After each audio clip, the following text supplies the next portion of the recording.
Chicken curry, chicken fry, chicken leg piece, chicken 65, chicken manchurian, chilli chicken, ginger chicken, pepper chicken, gongura chicken, Telangana chicken, Punjabi chicken, chicken kadai, boneless chicken, Chettinad chicken, chicken tikka masala, chicken keema, Ankapur chicken, Kerala chicken, బటర్ చికెన్, ఆ chicken, ఈ chicken, బొంగుల chicken.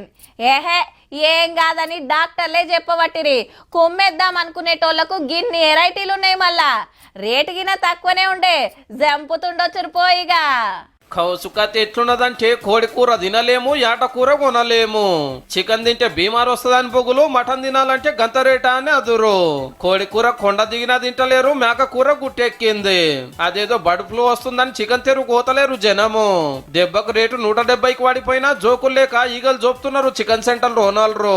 ఆయితారం పూట 4-5 క్వింటాల కూర అమ్మేటోళ్ళు quintal అమ్మితే అదే మా ఎక్కువ. ఎన్నడికి ఇంత అధ్వానం లేదని నెత్తికి చేతులు పెట్టిరు ఓనర్లు. ఒకప్పుడు 2-3 కేజీ తీసుకుని జస్ట్ 1.5 కేజీకి వచ్చారు వాళ్ళు కూడా. వాళ్ళు భయపడతారు కానీ వాళ్ళ ఇంటి పక్క అంతా వాళ్ళకి ఇంటి వాళ్ళకి భయపెడుతున్నారు ప్రజెంట్ పక్కన వాళ్ళు వాళ్ళ. అట్లానే అంచుకు ముక్క లేకుంటే ముద్ద దిగదాయ కొందరికి. కోలో దినుడు బంద్ చేసి ఏటలకు మరిగే వరకు మనోళ్ళు రప్పున వెంచి పడేసిరు రేటు. 850-900 కిలో ఉండేది ఇప్పుడు 1000. అర్ధ కిలోకి 500, పావు కిలో కొనాలన్నా 250 రూపాయలు.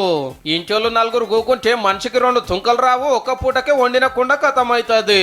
1000 రూపీస్ కేజీ, 250 రూపాయలు పావు కిలో. ఎవరు కొంటారు?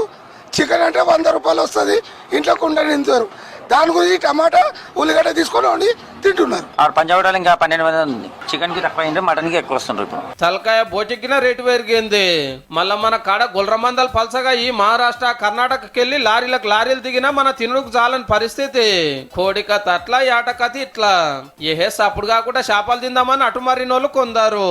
కుర్రమట్టలు, కంసలు, బొచ్చలు, జల్లలు, బొల్లలు ఏ దినబుద్ధి అయితే అది కొంటున్నారు. 10వ పరకో చేప రేటు కూడా పెరిగే ఉంటది. నీ అవ్వ కౌసు తినకుంటే ఎవడన్నా కొట్టేది ఉన్నదా అని ఎరైటీ వెజ్ కూరలు వండుతున్న వాళ్ళు కొందారు. ఎక్కువ ఉడకబెడతాం కాబట్టి చికెన్ తిన్నా ఏం కాదని డాక్టర్లు చెప్తున్నా 4 వద్దులు బంద్ చేసిందే మంచిదని మనోళ్ళు ఆగుతున్నట్టున్నారు. ముందే ఎండాకాలం ఊకుకనే కోళ్లు జీవిడుస్తుంటాయి. ఇంకో దిక్కు పెళ్లిళ్ళు, దావతుల సీజను. ఈ లెక్కన మాల్ తగ్గి డిమాండ్ పెరిగిందనుకో కోడి కొండెక్కుడు గ్యారెంటీ. మటన్ రేట్ అయితే మీదికే గాని కిందికనే ముచ్చటే ఉండదు. రేపు తుంకలుగా కూడా కష్టమే ఉన్నట్టున్నది పో.